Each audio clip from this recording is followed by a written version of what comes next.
The rain didn't wash away the smell of copper and cheap bourbon she left behind. It just soaked into her canvas sneakers. Lily had $43 to her name, a split lip, and a bruised rib that clicked when she breathed. She didn't buy a bus ticket. She bought a pile of rust that used to be a Harley-Davidson. A $40 mistake. But by sunrise, the ground wasn't shaking from her shivering. It was the rumble of 97 Hell's Angels surrounding her. The asphalt of Route 9 smelled like crushed earthworms and diesel exhaust. Lily dragged her left foot slightly, not out of laziness, but because the sole of her boot had delaminated 3 miles back. It flapped against the wet pavement with a rhythm that mocked her. Smack, scrape, smack, scrape. Smack. Her jaw throbbed. The skin around her left eye felt tight, swollen shut enough to blur the periphery of the desolate Nevada scrubland. She didn't look back. Looking back was how you got caught. Looking back meant remembering the sound of a hollow core door splintering off its hinges and the heavy, drunken breathing of a man who thought he owned her. She had climbed out the bathroom window with nothing but the clothes on her back and a crumpled wad of cash she'd managed to dig out of his center console. $43. It was a pathetic sum for a new life. It wasn't even enough for a decent motel room. By the time the rusted corrugated iron fence of Miller's Salvage and Tow appeared through the morning fog, Lily was operating on a primal, empty kind of autopilot. Her stomach had stopped growling hours ago, replaced by a hollow, acidic ache. The salvage yard was a graveyard of twisted metal, bleeding rust into the gravel. Lily pushed the chain-link gate. It whined on dry hinges. Inside, a man who looked like he'd been assembled from spare parts and old leather was using an acetylene torch on an engine block. He smelled of sweat, stale coffee, and the sharp tang of ozone. He flipped up his mask. His eyes dragged over her, the bruises, the mud, the defensive hunch of her shoulders. He didn't ask. Men out here never asked. They just catalogued your vulnerabilities. "We ain't open," he rasped, spitting a stream of brown tobacco juice into the dirt. "I need to buy something," Lily said. Her voice cracked. It sounded small, pathetic. She hated it. She cleared her throat, tasting old blood. A vehicle. The man barked a laugh that devolved into a wet cough. "With what? You look like you ain't got the price of a cup of spit." Lily shoved a trembling hand into her damp jeans pocket and pulled out the crumpled bills. "I have $40. The mechanic stared at the money. It was damp, wrinkled, stained with a smudge of grease. $40. He repeated slowly. He wiped his hands on a filthy rag. "Girl, $40 won't buy you a tire off a rusted-out Ford." "I don't need a Ford." She lied. She needed anything. A shell, a metal box to hide in. He pointed a greasy finger toward the back of the lot, past mountains of crushed sedans and gutted pickup trucks. "There's a pile of scrap under a blue tarp by the back fence. Frame of an old shovelhead. Fella brought it in pieces 5 years ago, said he'd be back for it. Never was. It's seized solid, rusted to shit. Tires are rotted. You can have the metal for 40, but you haul it out yourself. Today." Lily didn't hesitate. She walked past him, her boots crunching on broken glass, until she found the tarp. It was heavy, slick with rainwater, pooling in the center. She grabbed the plastic and threw it back. It wasn't a motorcycle anymore. It was a corpse. The chrome was heavily pitted, flaking off like a severe sunburn to reveal the orange rust underneath. The leather seat was slashed, exposing yellow, moldy foam. The handlebars were bent at a harsh, unnatural angle. It was heavy. It was dead. It was exactly how she felt. She didn't know why she did it. It was irrational, pure, unadulterated madness born of exhaustion and trauma. She couldn't ride it. She couldn't even start it. But staring at the brutal, heavy mass of iron, Lily felt a strange, desperate, kinship. It was broken, abandoned, and left in the dirt. She walked back to the mechanic and shoved 2 limp $20 bills into his calloused palm. "Help me air the tires," she said. He looked at the money, then at her bruised face, and shook his head. "You're out of your mind, sweetheart. The rims are warped. They won't hold air for more than a mile." "Just fill them." He did. The compressor roared, filling the dry, rotted rubber. The tires expanded, groaning under the pressure, revealing deep cracks in the sidewalls. When he finished, he stepped back. "She's your problem now. Get her off my lot." Lily grabbed the rusted handlebars. The metal was freezing. She leaned her weight into the heavy frame, her bruised ribs screaming in protest. The bike didn't budge. She gritted her teeth, tasting copper, and pushed harder, digging her boots into the gravel. Slowly, agonizingly, the 600-pound iron corpse rolled forward. The front wheel squeaked violently, the brake pads grinding against a warped rotor. She pushed it out the gate. The mechanic watched her go, shaking his head. She didn't look back. She just pushed. The physical toll was immediate and brutal. Pushing a dead, seized-up Harley-Davidson is not an exercise, it is a punishment. The tires, as the mechanic predicted, began losing air almost immediately, rendering the bike sluggish, as if dragging through wet cement. Lily made it maybe a quarter of a mile before her hands began to bleed. The rusted knurling on the grips tore through the soft skin of her palms. Every 10 steps she had to stop, leaning her forehead against the freezing metal of the gas tank, her lungs burning, drawing in shallow, ragged breaths to protect her bruised ribs. The sky bruised purple, then black. The temperature plummeted, bringing the harsh, dry cold of the high desert. She found an abandoned, boarded-up Sinclair gas station, sitting lonely on a stretch of cracked frontage road. The concrete under the awning was stained black with decades of oil spills, but it offered a roof. She hauled the dead weight of the bike behind the concrete block of the old bathrooms, out of sight from the main road. Lily collapsed against the peeling wall. She pulled her denim jacket tight around her chest, tucking her bleeding hands into her armpits. The silence of the desert night was absolute, heavy enough to drown in. She stared at the rusted motorcycle silhouetted in the moonlight. $40! She whispered into the dark. A hysterical, dry sob ripped out of her throat. She had traded her only lifeline for a piece of garbage. She was going to freeze out here, or starve, or worse. He was going to find her. Exhaustion eventually overpowered the cold. She curled into a tight ball on the concrete, using her forearm as a pillow, and slipped into a feverish, fragmented sleep. She dreamed of engines. She dreamed of the sound of grinding metal, of the door breaking down, of footsteps vibrating through the floorboards. The vibration didn't stop when she opened her eyes. Lily woke with a gasp. The sky was the pale, bruised grey of early dawn. The concrete beneath her was humming. It wasn't a sound at first, it was a physical sensation, a low-frequency tremor that vibrated through the oil-stained pavement and into the marrow of her bones. Then, the sound hit. It was a guttural, rolling thunder. It wasn't the clean, high-pitched whine of passing semi-trucks. It was the syncopated, violent popping of V-twin engines. Dozens of them. The air grew thick with the smell of unburned hydrocarbons, rich exhaust, and hot metal. Panic, cold and sharp, spiked in her chest.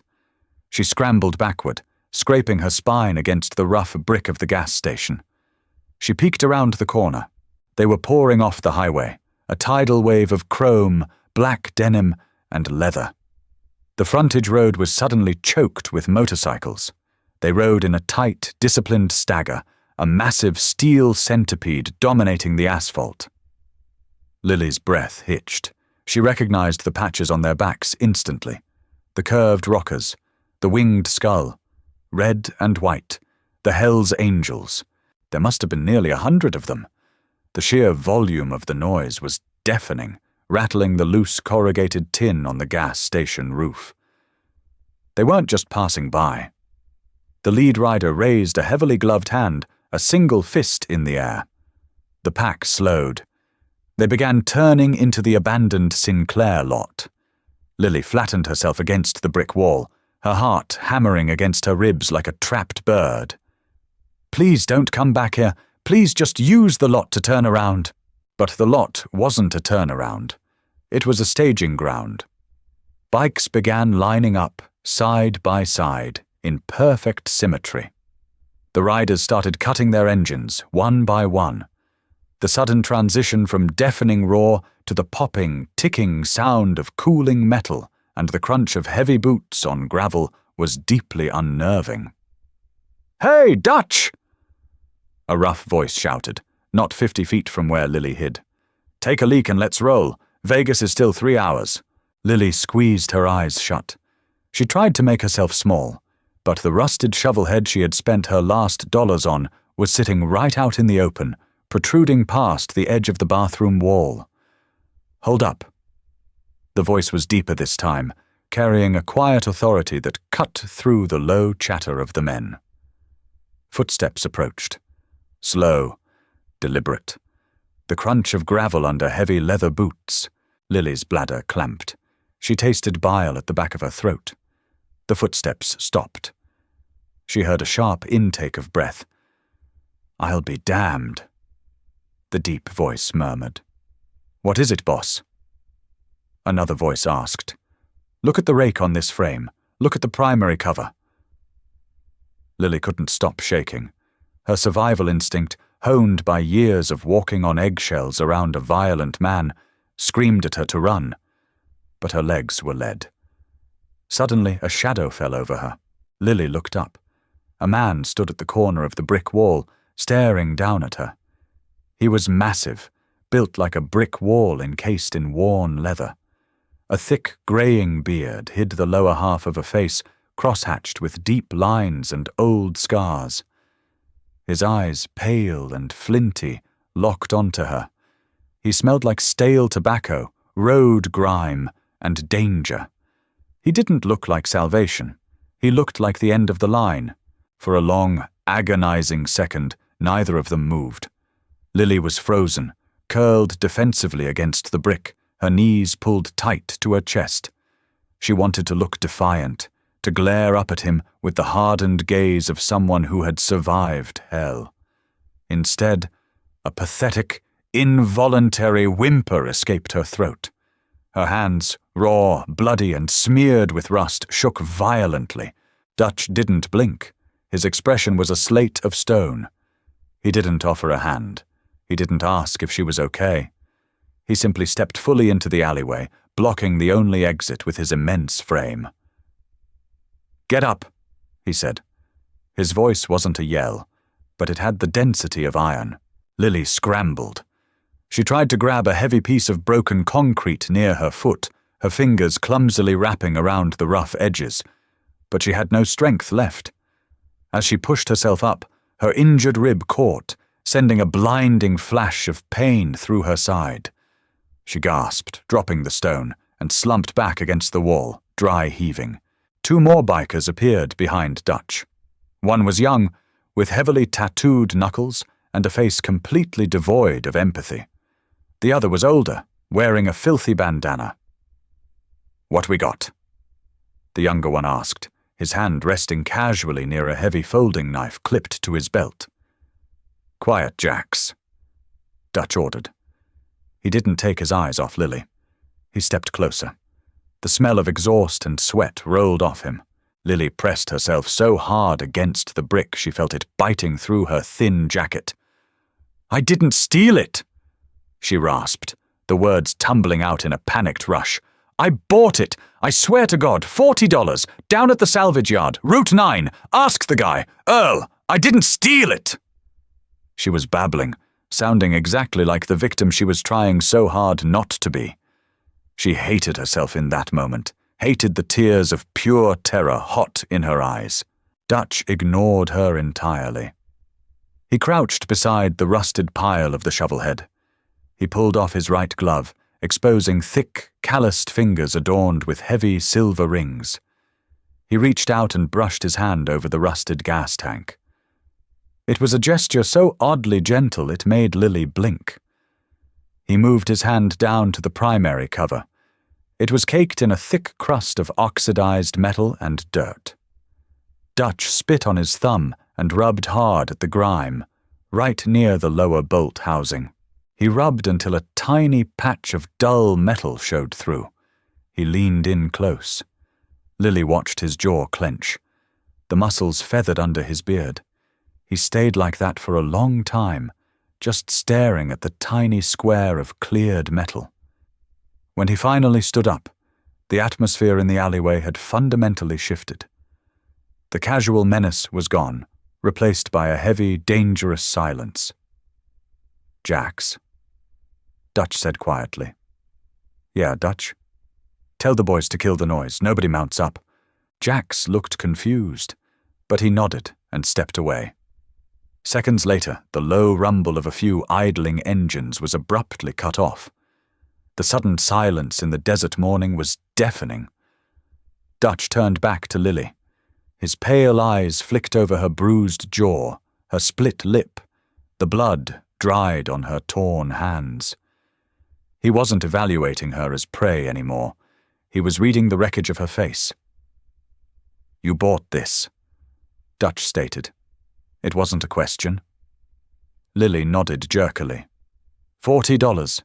Who did you run from?" The question hit her like a physical blow. She flinched. "No one. Don't lie to me, girl." Dutch interrupted, his voice dropping a register. "You got a boot print bruised into your ribs, you got no gear, and you paid $40 for a 600-pound paperweight just so you didn't have to walk empty-handed. A woman doesn't do that unless she's running from something worse than death." Lily clamped her mouth shut. A tear spilled over, burning the split skin of her cheek. She angrily wiped it away with her torn palm, leaving a streak of dirt and dried blood across her face. Dutch let out a slow breath. He reached into his leather vest. Lily flinched, bracing for a weapon, but he pulled out a pack of Marlboros. He lit one, shielding the flame with his huge hands. He took a drag and pointed the glowing tip at the rusted motorcycle. "My little brother, Thomas," Dutch said, the smoke curling around his words. "We called him Rooster, because he never knew when to shut up." Lily stared at him, confused by the sudden narrative. Rooster was a mechanic, built his own bikes. He fabricated that frame himself. Dutch pointed to the bent metal. He custom-welded the primary cover, engraved his road name on the inside lip, right where I just rubbed the dirt off.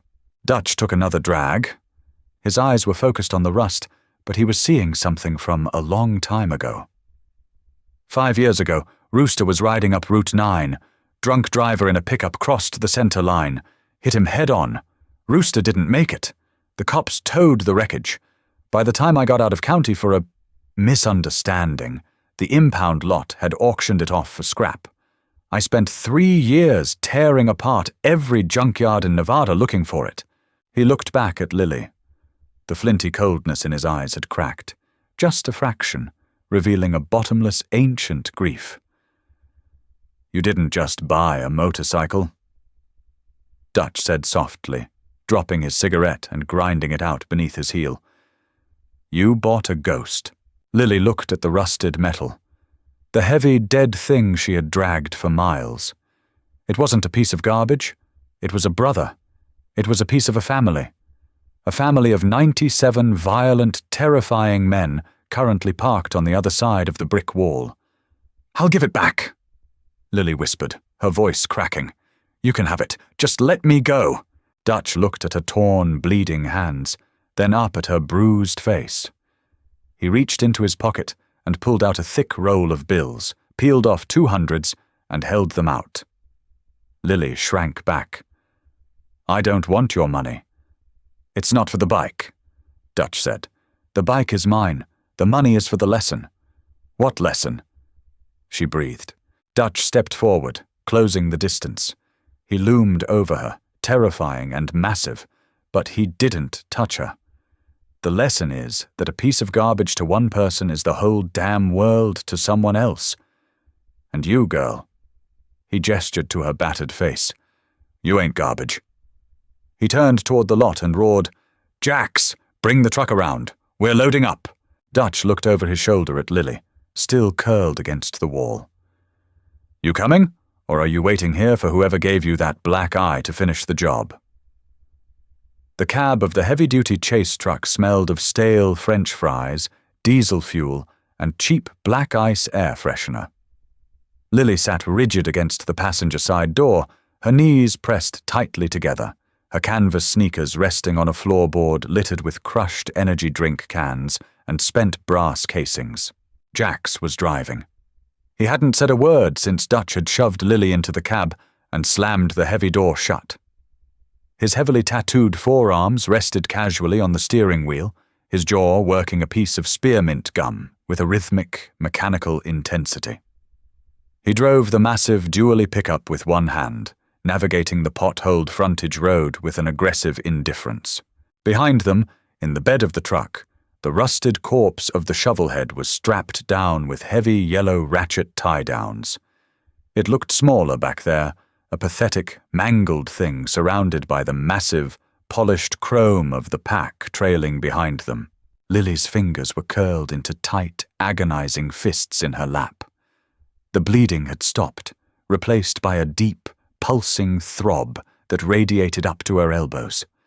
Every jolt of the truck's suspension sent a white-hot spike of pain through her bruised ribs, forcing a sharp, involuntary hiss through her teeth. Take shallow breaths. Jax grunted suddenly, not taking his eyes off the road. His voice was a flat, abrasive rasp. You breathe deep with a cracked rib.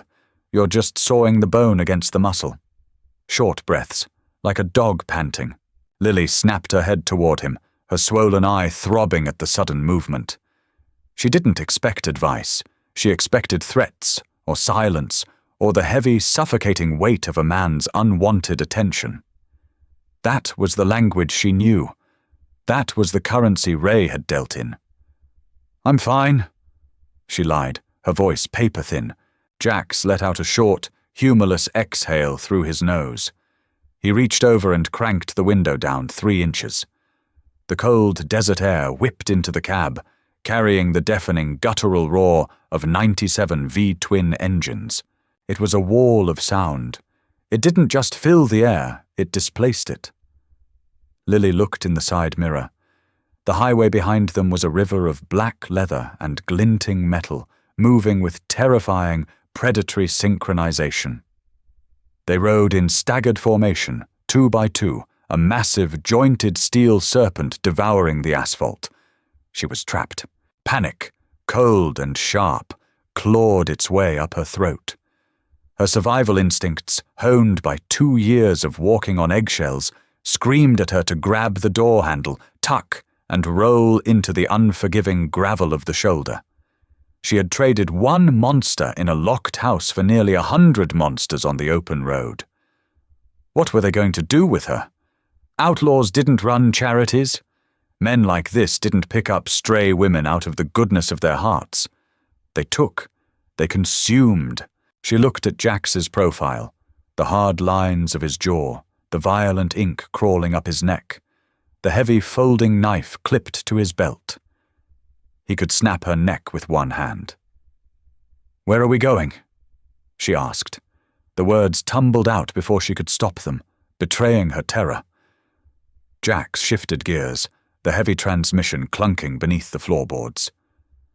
"Compound," he said simply. "What happens there?"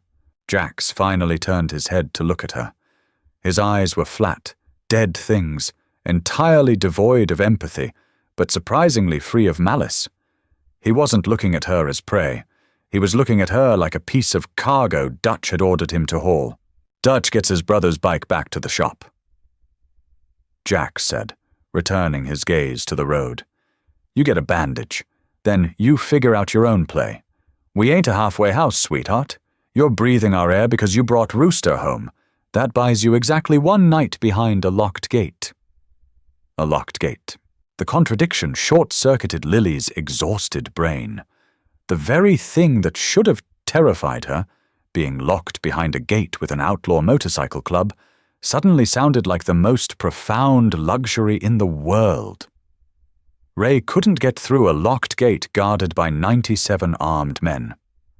Ray was a coward who threw punches at a woman in a cramped kitchen. These men were a standing army. She looked back at the side mirror. The roaring sea of motorcycles framed the rusted, broken frame of the shovelhead bouncing in the truck bed. He really spent 3 years looking for it? Lily asked softly, the vibration of the road humming through her boots. Jax's jaw stopped chewing for a fraction of a second. Dutch tore a man's jaw off the hinges with a breaker bar in a scrapyard in Reno just for suggesting he'd crushed a bike matching that description, he said, his tone devoid of exaggeration. Rooster was his blood. Out here, blood is the only currency that doesn't suffer inflation. Lily leaned her head back against the greasy glass of the window. The cold air rushed over her bruised face. For the first time in 48 hours, she stopped calculating her escape routes. She closed her eyes, letting the chaotic, deafening roar of the engines drown out the memory of splintering wood and heavy fists. It sounded like violence, but right now it sounded like a shield. The compound was not a sprawling estate, nor was it a dilapidated trap house. It was a fortress, located at the dead end of an industrial park on the dusty outskirts of Vegas. It consisted of a massive, corrugated steel warehouse surrounded by a 10-foot cinder block wall topped with concertina wire. The heavy steel gate rolled back on a grease-packed track as the chase truck approached, pulled open by a prospect wearing a filthy white t-shirt and an expression of permanent exhaustion. Jax piloted the truck into the courtyard, the gravel popping under the heavy tires. The pack poured in behind them, a chaotic swarm of noise and exhaust that quickly organized into neat, rigid rows of parked iron. The sheer volume of the men, the smell of hot oil, burnt rubber, and stale beer was an overwhelming sensory assault. Lily shrank into the passenger seat as the bikers dismounted. They were a terrifying cross-section of humanity, some young and wired, others old, scarred, and moving with the slow, deliberate economy of men who had survived decades of violence. They clapped each other on the back, barked crude jokes, and carried a casual, dangerous weight. Dutch strode past the front of the truck, pulling off his heavy leather gloves. He didn't look at Lily. He pointed 2 thick fingers at a wiry, older biker with a long, grey braid and a faded patch on his chest that read, Sergeant-at-Arms. "Griff!" Dutch barked over the din of cooling engines. "Take the girl to the back room. Clean her up. Tape her ribs. Nobody bothers her." Griff nodded once. He walked to the passenger side of the truck and yanked the heavy door open. Lily flinched violently, throwing her arms up to protect her face, her bruised ribs screaming. Griff stopped dead. He didn't reach for her. He took a deliberate half-step back, keeping his hands perfectly visible, resting on his leather belt. "Easy, little bird," Griff said. His voice was surprisingly soft, like dry leaves scraping across concrete. "Ain't nobody swinging on you here. Slide on out, slow as you need to." Lily lowered her arms, her face burning with a mixture of shame and lingering terror. She swung her legs out, her torn boots hitting the gravel. Her knees immediately buckled.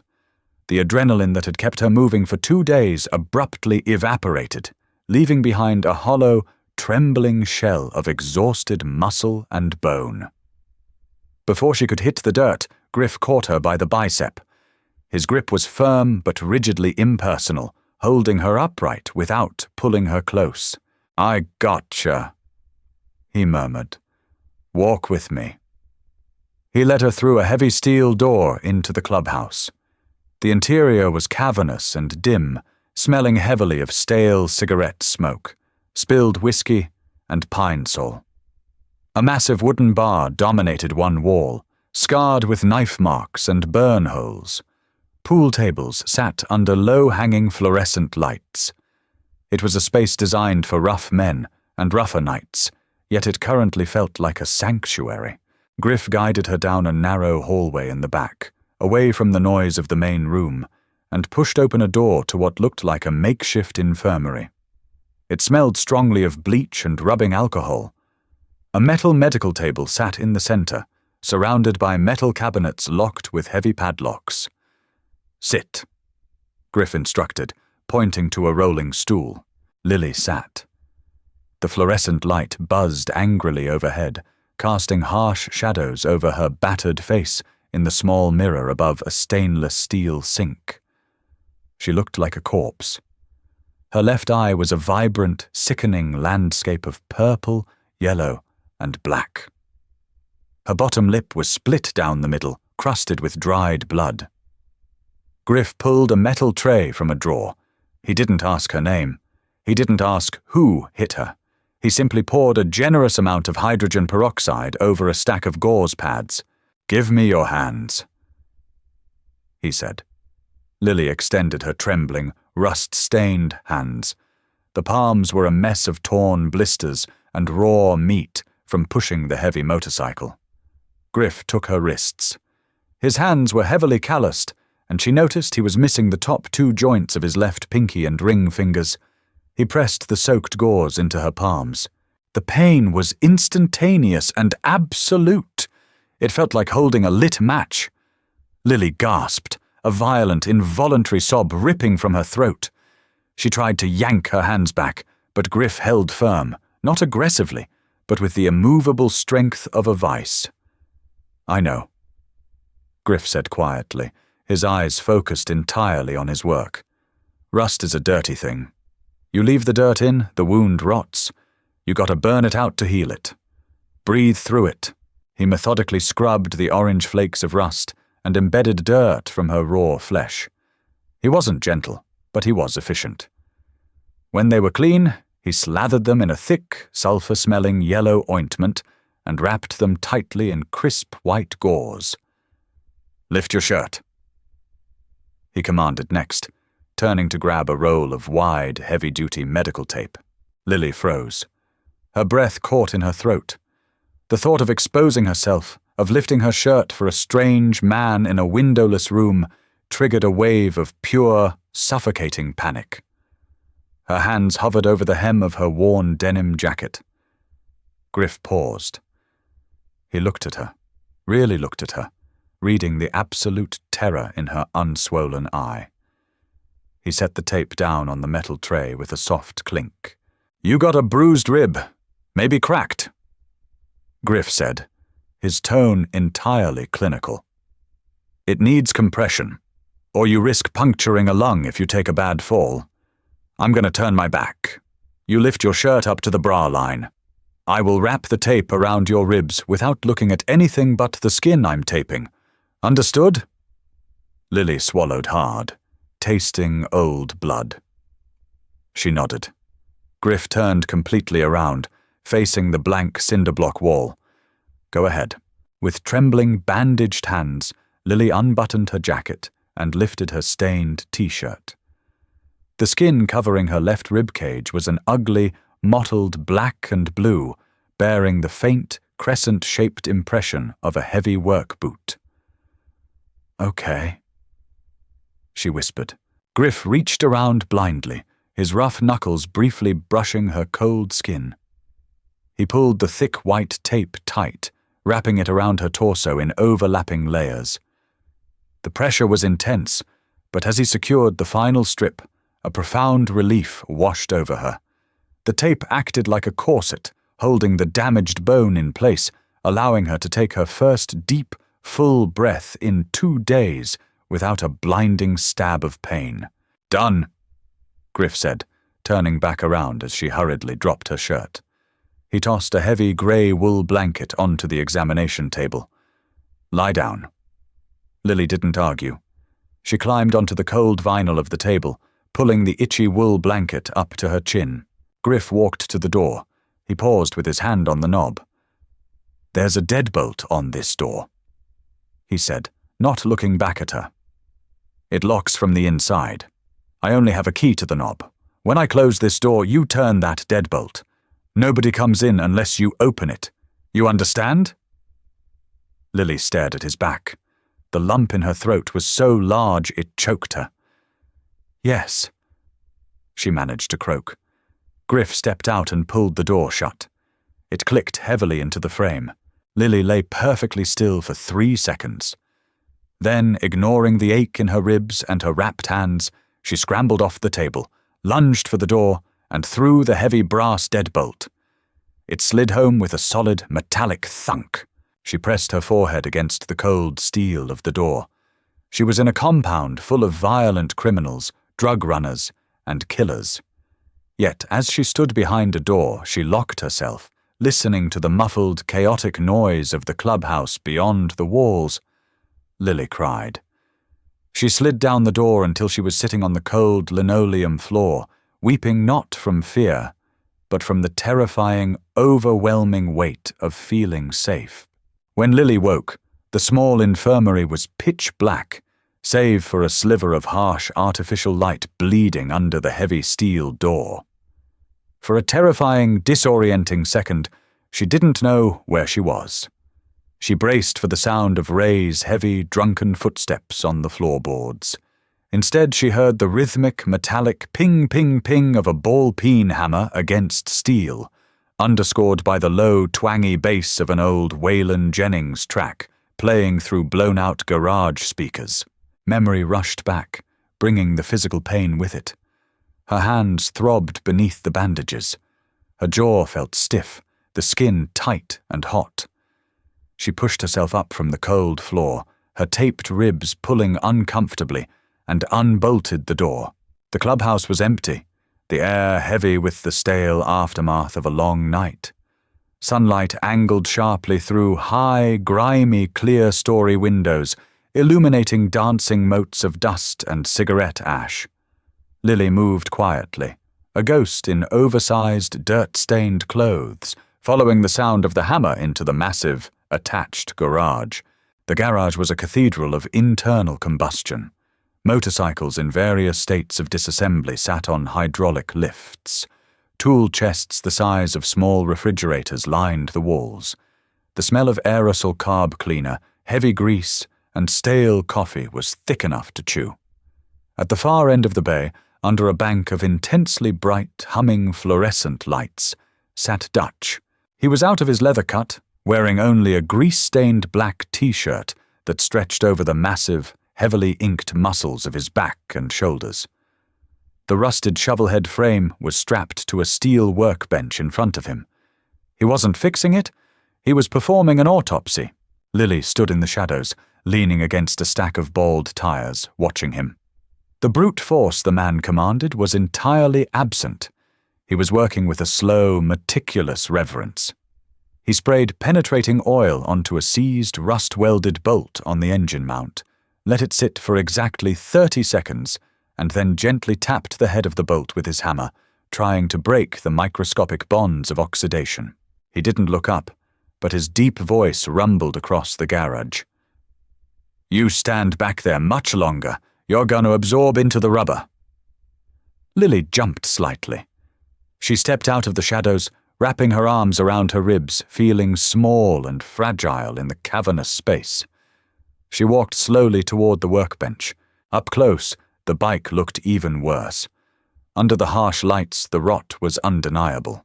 The metal was flaking, the wiring harness had dissolved into a rat's nest of cracked plastic and green copper, and the engine block was a solid, oxidized lump.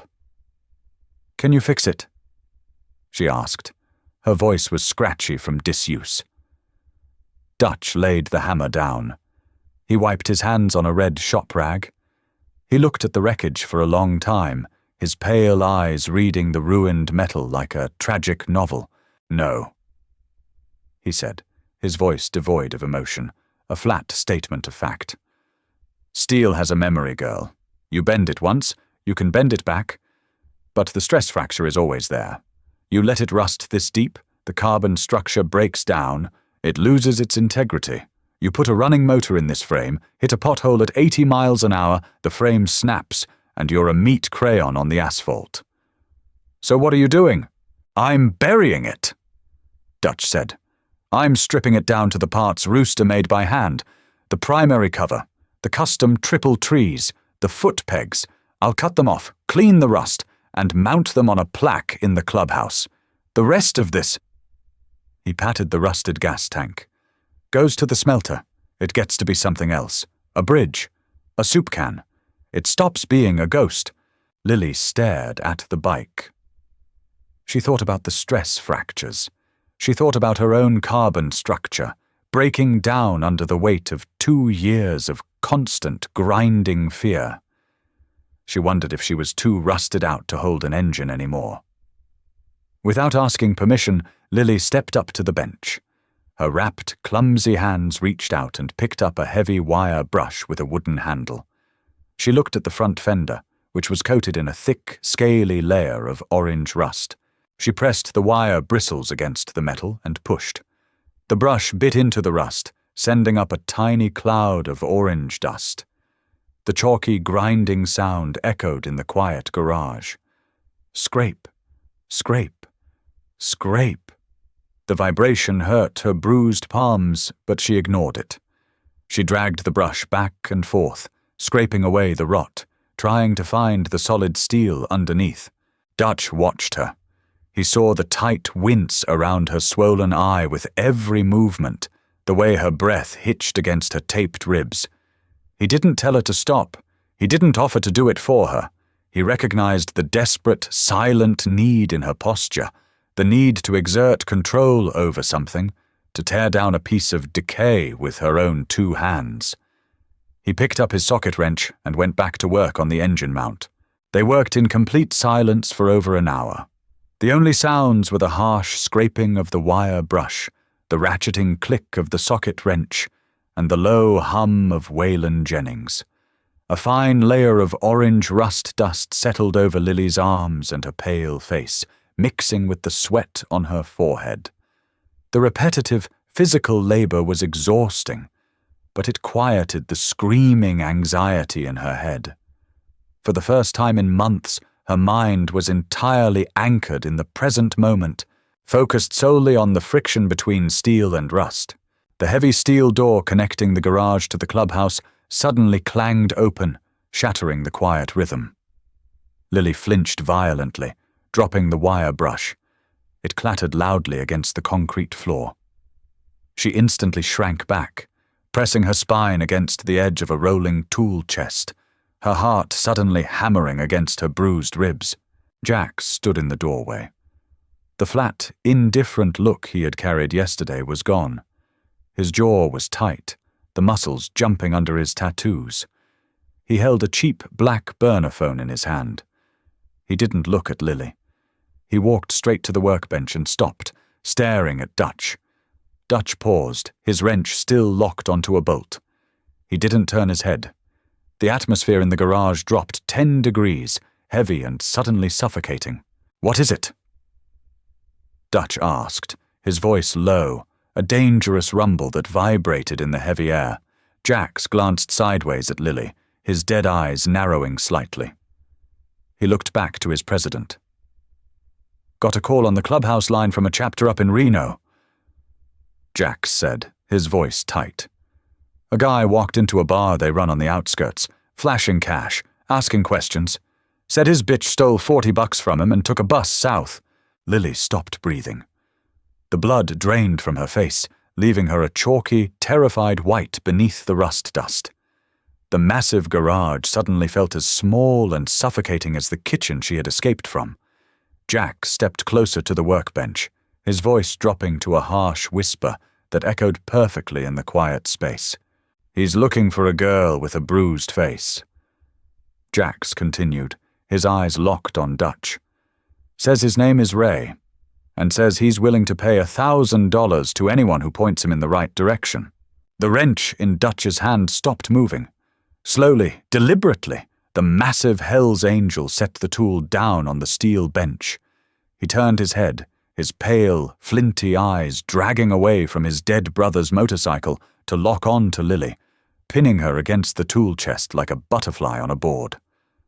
The silence that followed was absolute, heavy with the promise of violence. The outside world had breached the walls.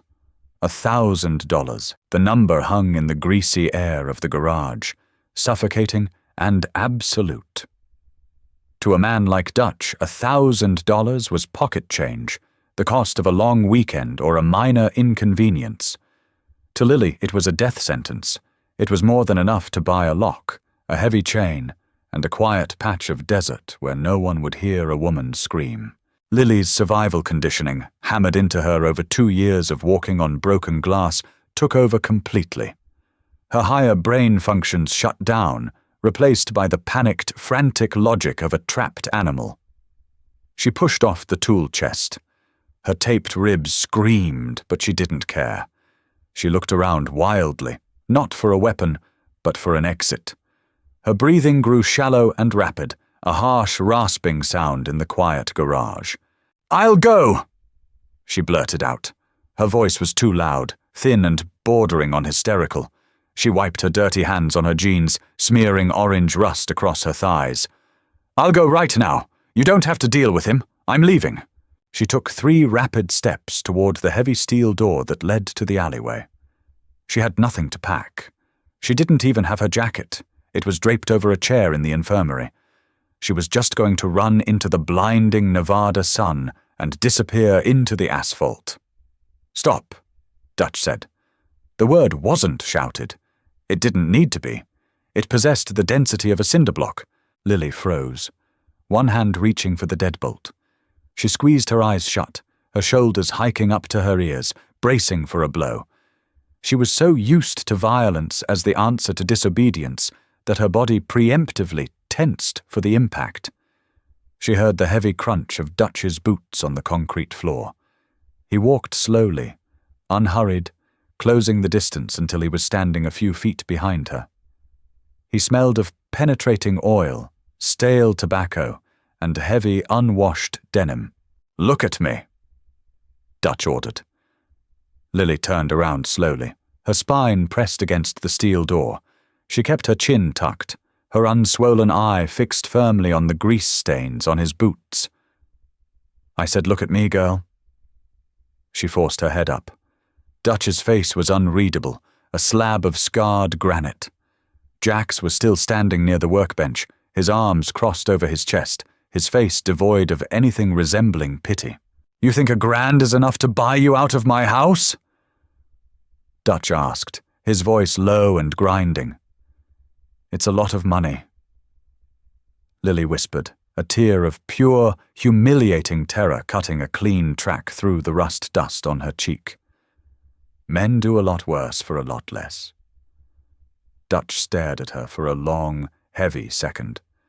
Then a dark, humorless scoff vibrated deep in his chest. He turned his head and looked at Jax. "You hear that, Jax?" Dutch asked. $1,000. This punk thinks my clubhouse is a drive-through window, thinks he can put a price tag on a stray sitting at my table. Jax's jaw worked rhythmically. "It's an insult, boss. Disrespectful. Highly," Dutch agreed. He turned back to Lily. The cold, flinty look in his eyes wasn't directed at her anymore. It was directed at the ghost of the man hunting her. "You don't know shit about the men in this room, sweetheart. We ain't saints. We sell things that ruin lives. We break bones when the math doesn't add up. But we do not sell women to cowards who leave boot prints on their ribs." Lily's breath hitched. She stared at him, trying to find the lie in his pale eyes. There wasn't one. It was just raw, brutal fact. "So what do we do?" she asked, her voice trembling. Dutch reached into his pocket, pulled out his Zippo and sparked it. He lit a cigarette, took a drag, and let the smoke curl out of his nose. "Jax," Dutch said, not taking his eyes off Lily. "Call Reno back. Tell them to give this Ray a message. Tell him the girl was spotted in Vegas, South Side. Tell him she's hanging around the boneyard behind Miller's Salvage." Lily's stomach dropped. "No," she gasped. "No, he'll come. He'll actually come." "I know." Dutch said. He took another drag of his cigarette, his expression terrifyingly calm. That's the point. We're going to let him walk right through the front door. The waiting was a physical agony. It was worse than the bruised ribs, worse than the raw palms. It was the psychological torture of knowing the monster was in the house, just walking down the hallway. The clubhouse was entirely transformed. The chaotic, noisy energy of the morning had been surgically removed. The pool tables were covered. The jukebox was unplugged. The front door was unlocked. Lily sat on a heavy wooden stool at the far end of the scarred mahogany bar. The air conditioning was humming, blowing a steady stream of cold air onto the back of her neck, but she was sweating. A heavy, greasy sweat that made her skin crawl. Griff stood behind the bar, methodically wiping down the wood with a damp rag. He didn't look at her. He just wiped the same 3-foot section of wood, over and over, the repetitive motion a metronome for the impending violence. Only 4 other men were in the room. Jax sat in a booth near the front door, nursing a lukewarm beer, his heavy folding knife resting casually on the table next to his bottle. 2 massive enforcers, guys Lily hadn't seen before, flanked the hallway leading to the garage. They were terrifyingly still, their leather cuts creaking slightly as they breathed. Dutch sat alone at a round card table in the center of the room. He was drinking black coffee from a styrofoam cup. He looked completely bored. Lily's leg bounced uncontrollably, the heel of her torn canvas sneaker rapping a frantic staccato against the brass footrail of the bar. "Stop that," Griff murmured quietly, not looking up from his rag. "You're vibrating the glassware." She forced her leg to stop, wrapping her sore hands around the edge of the bar to ground herself. "What if he has a gun?" she whispered. "Then he dies before he clears leather." Griff stated plainly. It wasn't a boast. It was a weather report. At 4:12 p.m., the heavy wooden front door creaked open. The afternoon sun spilled into the dim room, a blinding rectangle of harsh light that cut across the dusty floorboards. A silhouette stepped into the frame. Lily stopped breathing. Her chest seized, the tape around her ribs suddenly feeling like an iron cage. It was Ray. He stepped inside, letting the door swing shut behind him, cutting off the sunlight. He looked exactly the same, yet fundamentally different. In their cramped, roach-infested apartment, Ray had seemed enormous, a towering, suffocating presence that filled every corner of the room. Here, standing in the cavernous, heavy silence of the Hells Angels clubhouse, he looked small. He looked soft. He was wearing a tight, black, short-sleeved, button-down shirt, completely unsuited for the desert heat, and heavily gelled hair. He smelled of cheap, overpowering cologne, a sharp, metallic scent that Lily associated with terror. Ray stopped just inside the door. He didn't immediately notice the tension in the room. He was too busy puffing out his chest, trying to project a dominance he didn't possess. He looked around the empty tables, his eyes passing over Jax until they landed on the bar. He saw her. A cruel, ugly smirk split his face. The sight of it made bile rise in the back of Lily's throat. "Well, well, well," Ray sneered, his voice loud and obnoxious in the quiet room. He took 3 swaggering steps toward the bar. "Look what the cat dragged into the litter box. You think you're smart, Lily? Running off with my money? You look like absolute shit." Lily couldn't speak. Her vocal cords were paralyzed. She pressed her back against the bar rail, instinctively trying to put as much distance between them as possible. Ray didn't even look at Griff. He didn't look at Dutch sitting in the center of the room. He was completely blinded by his own narcissism, entirely unaware that he had just walked into a meat grinder. "Get off the stool," Ray barked, pulling a set of keys from his pocket and jingling them aggressively. "We're leaving, now. And you're going to earn back every cent of that $40 you stole, you stupid bitch." He reached his hand out, stepping into the space between the tables, intending to grab her by the hair. He never made it. "Take one more step toward my bar." A voice rumbled from the center of the room. Ray stopped, blinking in confusion. He finally turned his head to look at the round table. Dutch was still sitting. He hadn't raised his voice. He hadn't reached for a weapon. He simply took a slow sip of his black coffee, set the styrofoam cup down on the table, and leveled his flinty, pale eyes at Ray. "Who the hell are you?" Ray demanded, though the swagger in his voice wavered slightly. He puffed his chest out further. "This is between me and my girl, old man. Mind your business." The silence that followed was absolute.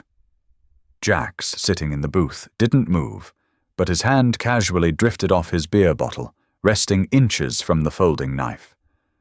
Griff stopped wiping the bar. The two enforcers by the hallway shifted their weight. Dutch leaned back in his chair. The leather creaked loudly. "Your girl?" Dutch asked softly.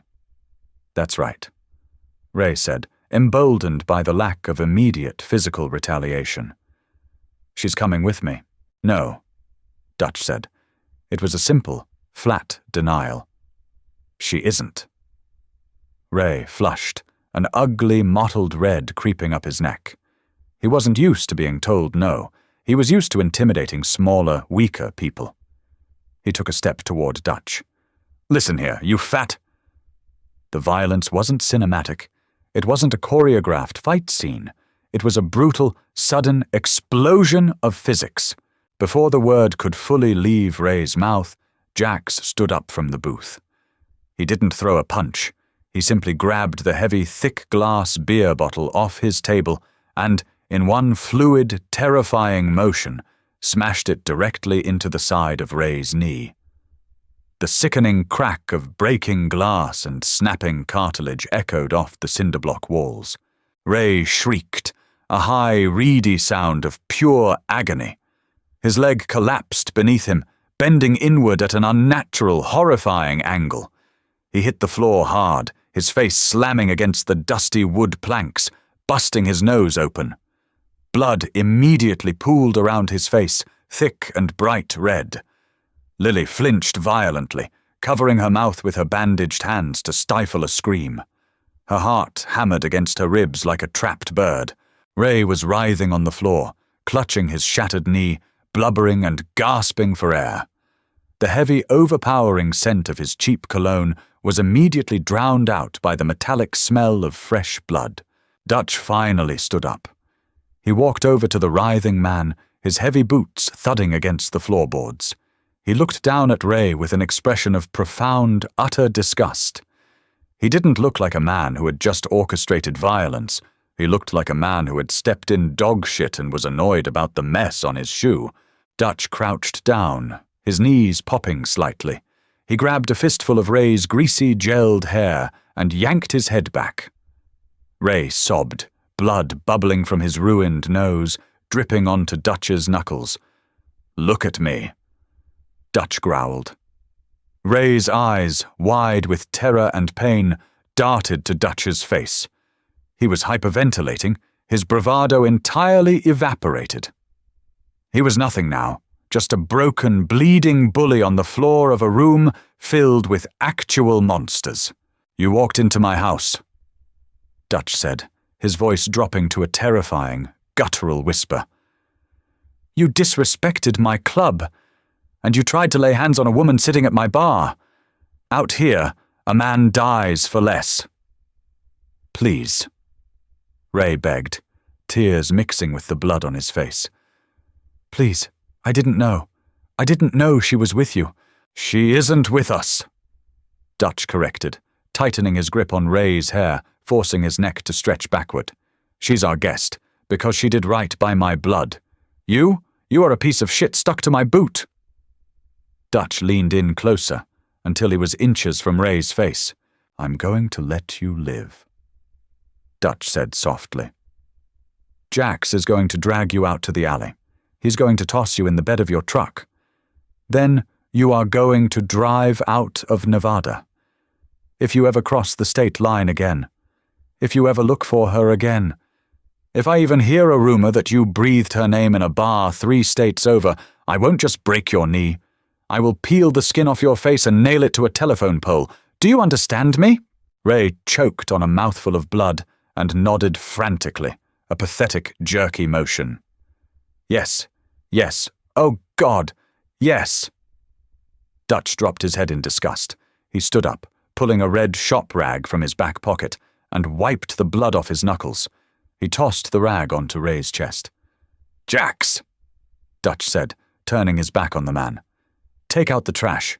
Jax stepped forward, grabbed Ray by the collar of his shirt, and effortlessly dragged the sobbing, bleeding man across the floorboards, leaving a thick, dark streak of blood behind them. The heavy front door opened, and Jax hauled him out into the blinding sunlight. The door slammed shut, cutting off Ray's pathetic whimpering. The clubhouse was silent again. Lily was trembling so hard her teeth chattered. She stood up from the stool, her legs weak and watery. She stared at the streak of blood on the floor. It was Ray's blood. For 2 years he had made her bleed. Now he had been broken, dragged out like garbage, entirely neutralized in less than 60 seconds. The illusion of his power, the suffocating terror he had held over her life, shattered completely. He wasn't a god. He was just a coward who couldn't take a hit. Dutch walked to the bar. He sat down on the stool next to where Lily had been sitting. Griff slid the styrofoam cup of black coffee down the wood toward him. Dutch took a sip. He didn't look at Lily. He just stared at his reflection in the mirror behind the liquor bottles. "It's done," Dutch said quietly. "He's a cockroach. He'll scurry under the nearest rock and never come out. You're clear." Lily swallowed hard, her throat painfully dry. She looked down at her hands, wrapped in crisp white gauze, hiding the raw, burned flesh beneath. She looked at Dutch, this massive, violent, terrifying man who had just handed her a life she didn't know how to live yet. "Thank you," she whispered, the words feeling horribly inadequate. I don't know how to repay you." Dutch turned his head. His pale eyes swept over her battered face, lingering on the fading purple bruise around her eye. "You don't owe me a damn thing," Dutch said. "You brought Rooster's bike back. That balanced the ledger. You're free to go. Jax can drive you to the bus station. Buy you a ticket anywhere you want. Or—" Dutch paused, picking up his coffee cup and swirling the dark liquid. "Or what?" Lily asked, her heart beating a tentative, fragile rhythm. "Or you stay," Dutch said flatly. "You don't ride with us, you don't wear the patch, but my garage is a mess. The floor needs sweeping, parts need cleaning. The pay is shit, the hours are long, and the men in this building are ugly and mean. But there's a cot in the back room with a deadbolt on the door, and nobody walks through that gate without an invitation." Lily stared at him. The sheer weight of the offer settled over her shoulders. She looked towards the hallway, where the faint sound of Waylon Jennings was playing from the garage. She thought about the rusted shovelhead, sitting on the workbench, waiting to be stripped down to the steel that still held its integrity. She wasn't whole. She was broken, bruised, and deeply rusted. But for the first time in years, she felt solid ground beneath her feet. "I don't know anything about motorcycles," Lily said softly. Dutch took a sip of his coffee. The corner of his mouth twitched beneath his heavy grey beard, the absolute faintest shadow of a smile. "You know how to strip rust," Dutch said, turning back to the mirror. "We'll figure out the rest. Go grab a broom, girl. The floor's filthy." Lily didn't smile. It hurt her split lip too much. But as she turned away from the bloodstain on the floorboards and walked down the dim hallway toward the smell of grease and aerosol cleaner, she realized her boots weren't dragging anymore. And that is the raw, unflinching reality of surviving the rust. Lily walked into that salvage yard with $40 and a bruised rib. But she walked out of that compound with something money can't buy: a sanctuary, a purpose, and 97 terrifying older brothers. Did Dutch's brutal brand of justice give you chills? What do you think Lily will build next in that garage? Hit the like button if you loved this gritty story of redemption. Share it with someone who needs a reminder that broken things can still be salvaged, and subscribe to the channel for more deeply human, high-stakes storytelling.